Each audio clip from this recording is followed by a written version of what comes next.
Welcome. Today I'm here with life and relationship coach Dr. Ray, and we are going to be discussing the people pleaser, or otherwise known as the rescuer shadow behavior.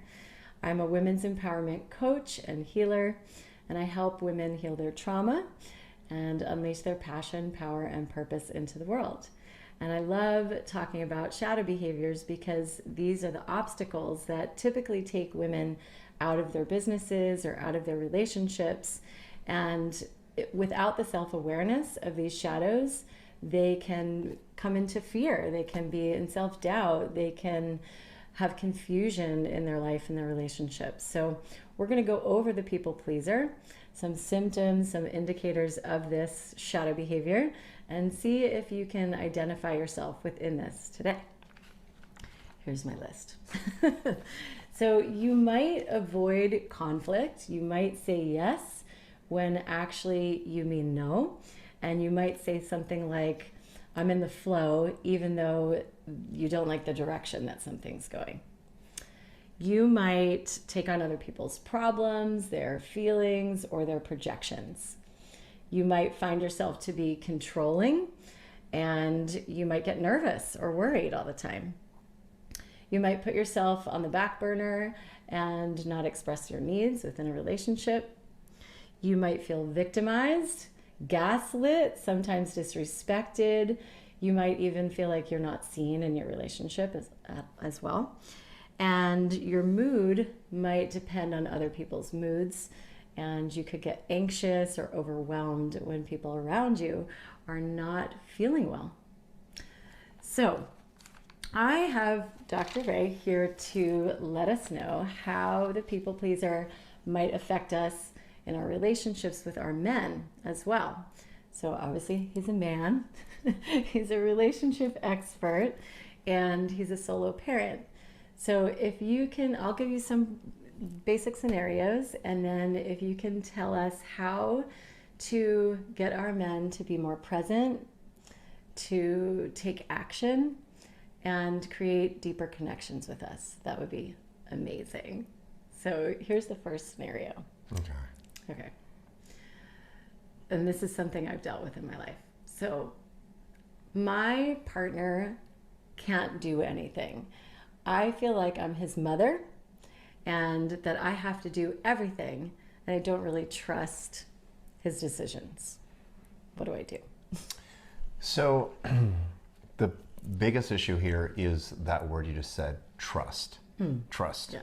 So whether we're the idea of someone being upset with you, like him or someone else, and you trusting that it'll lead to greater expansion and that he'll find himself and grow, there needs to be trust in that.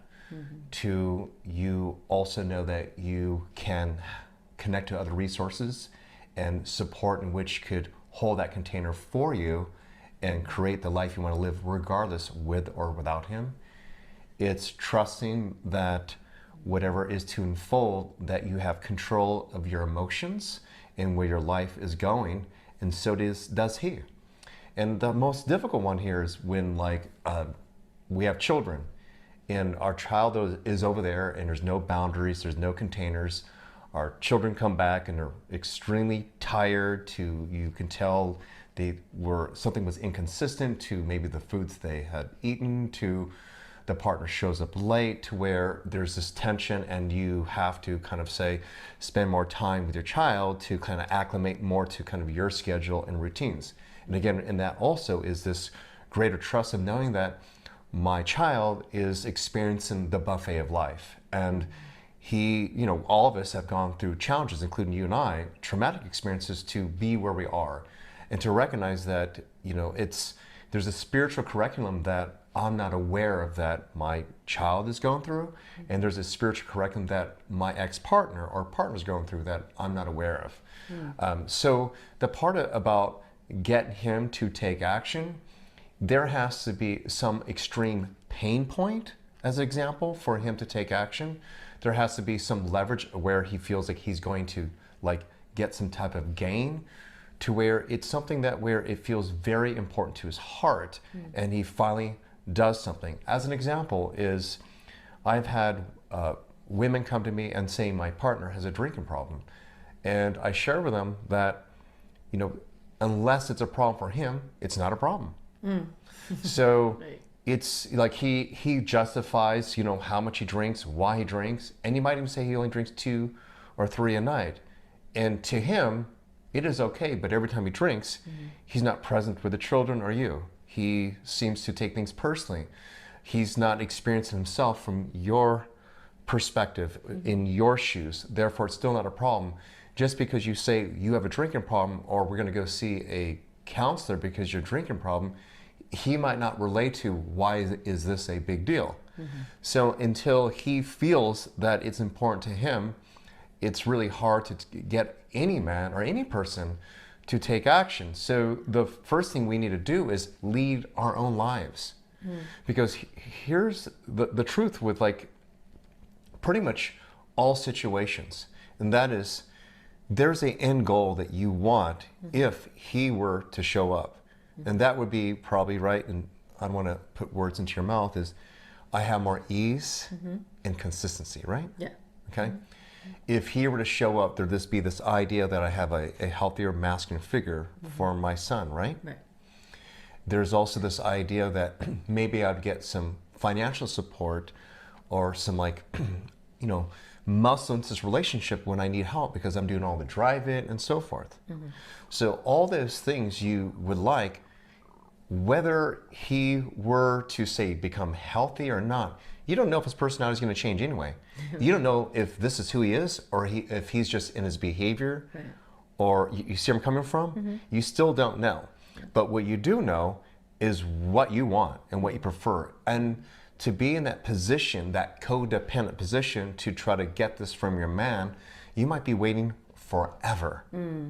So it's being able to imagine being in that state of consciousness with or without a partner and start modeling it so you're in that state of consciousness, therefore you attract it in other like people, like neighbors, other healthy male partners, to community and so forth. Not just that, is when you step into that space, you're sending out the message to the universe, this is what I want, this is what I want. No differently than if you were to say, I'm a victim, I'm waiting, this is how my reality is, he's never going to show up, I'm pissed off. Energetically, you're putting that out there, and therefore he continues to show up that way, other people continue to show up that way, and you feel a lot of stress in your body. And the one that most people don't realize is this, is that you're creating a reality, you're creating a connection for that to happen when deep inside you already know what you want. Otherwise you wouldn't be charged. So within, like when we say this is a problem, also lies the solution. Otherwise, if you're still so enmeshed in the problem, you'd be like, this is life. Like for example, when a person is like in a moment of anger, they're not aware that they're angry. They might be raising their voice, they're acting that way that they prefer not to be, but it's when they calm down for a moment, they'll say, I was angry. Therefore, they're able to see themselves a little bit more objectively. So the solution lies within you and all women. And it's to be able to crystallize that state of consciousness and how you prefer to be and model that. Because here's one thing also, when you start showing up that way, that's when you become more attracted to him and other people. It's why like probably other women have experienced when they start become more empowered, their partners start asking them more questions. They seem to be more attracted because there's something about you that is shining more light. So whether that person shows up or not, it's really you showing up and taking action for you, and then allow others to kind of fall into whatever path they're to be. All we can do is model ourselves and offer suggestions, but otherwise it's still on him. So one of the things that I heard there too that I wanted to reflect upon was you said trust a bunch of times. So if we learn how to trust ourselves, then we don't also emasculate the man, right? Because the other way, we would be enabling him to not show up because we're not trusting. So it's like the more I trust myself, the more I pull my energetic field out of his field, he gets to show up the way that he wants to show up because now I'm trusting myself. Yes. Yes? Yes. Okay. Absolutely. There's something you said which is emasculating. Yeah. No man who is strong and knows himself can be emasculated. Because masculinity and femininity is a neutral energy within all of us. So it's either up to us to expand or contract. So he might blame you. You can say, use words like man up to, whatever else you want. Right. But still, if he is in his center, that doesn't matter. You could just be upset in a moment. Now, sure, other words possibly would work better, but I'll give you an example. I have a friend who loves me, but she does speak to me almost the same way she speaks to my son. And she uses this tone, sweetie, like I'm a little boy. And by far, I'm not a little boy. It's a trip. I hear this. And my biology goes, oh, it's almost like pat me on the head. Oh, like most men don't want to hear, oh, you're so little. What a sweet little man. Regardless of man's 6'5" or actually shorter, it's just like, it's a strange thing. Like, right. Just like probably women don't want to be, I'm a generalization, you big girl. Right. I don't know, it's like general, but like that kind of would bother, like, Right. Or, wow, I love your big feet. So, yes, those are conditions, and I hope to be more unconditional if someone were to say, you sweet little man. But the point is that if I crumble by her words, that's on me. That's you, yeah. That's too much work for you So to you're the like, people pleaser in that yes, regard. yeah, walk on eggshells to hurt him. In fact, the way that I was raised by my father, who was in the Marines for 30 years, and how I raise my son also, is that I want him to learn how to endure emotional pain. I want him to be able to sit with that because that is life. So my father never coddled me. And what's interesting is my mother didn't either. So as an example, I remember this, God, it's so sweet. I cut off a piece of my finger, literally like just went into the sink. It grew back. That's a whole nother story. But I had a great sharp knife, like one that friend bought me, and woo, it went right through the beats and right through my finger. Like, I'm like, oh! So that night I was visiting my parents and I had this bandage over it. My mom was there and she wanted to put this bandage in this thing that looked like a small condom over it. And when she saw the blood, she's just there and present. She wasn't going to the space of, oh my God, you poor thing, what are you gonna do? She said, and in that moment I got really emotional. I went, oh my God, I am the man I am because of you. Wow. Like I'm able to stay calm, like I can stay in the eye of a hurricane.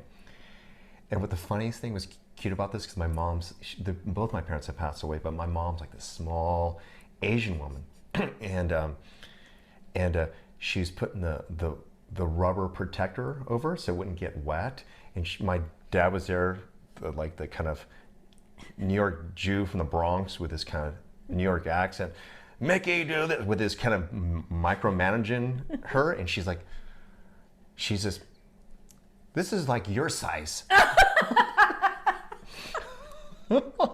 My dad lost it.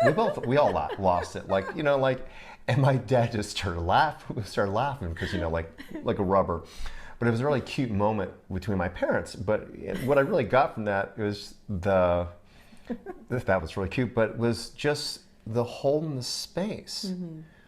Most things inherently are neutral. So it's recognizing that it's okay if he is in pain. It is okay if there's a moment of sadness. It is okay if he or me are not liking this moment. It will pass. I trust. Right. I trust. And it's really trusting more of something greater than yourself, and also recognizing where you are. As an example, my son eats a lot differently at his mom's, like drastically differently, like, and it's changed a lot. But we're talking like McDonald's and maybe sometimes food at 7-Eleven. Now this is a while back, but the way I logically and emotionally kind of justified as well was, I used to eat at McDonald's. I used to steal money from my mom's tip jar, because she was a waitress, and buy. I was jacked up on Pepsis and plain asteroids. I was just, and I'm okay. I'm okay. I'm okay. Just a twitch that you have. Yeah, but I'm okay. So it's like, here we are, and if you're watching this share, you're here because you're thinking outside the box from where you came from. There's parts of you that's called to better than yourself. So whatever had happened to us is in the past. Who we are is everything. And it's trusting that flow and recognizing I like myself more today than I did before.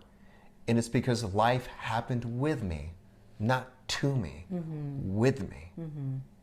That's a huge reminder. A great reminder. Okay, thank you. You're welcome. This was an awesome discussion. So many good nuggets in there. If anyone who's watching this really wants to comment or ask some questions that we can answer in the future, we would love that. You could put that below this video, and to connect with either one of us, you can look at the links below. I don't know. This is her trying to do a call of action. So, of course, please ask more questions, and we will talk about them. We're going to continue to do this.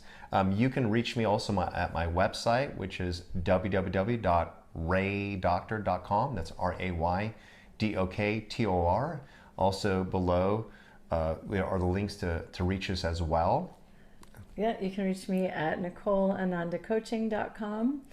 And yeah, I look forward to more conversations with you and helping the women and men to have deeper connections and more presence in their relationships. Thank you. Yeah.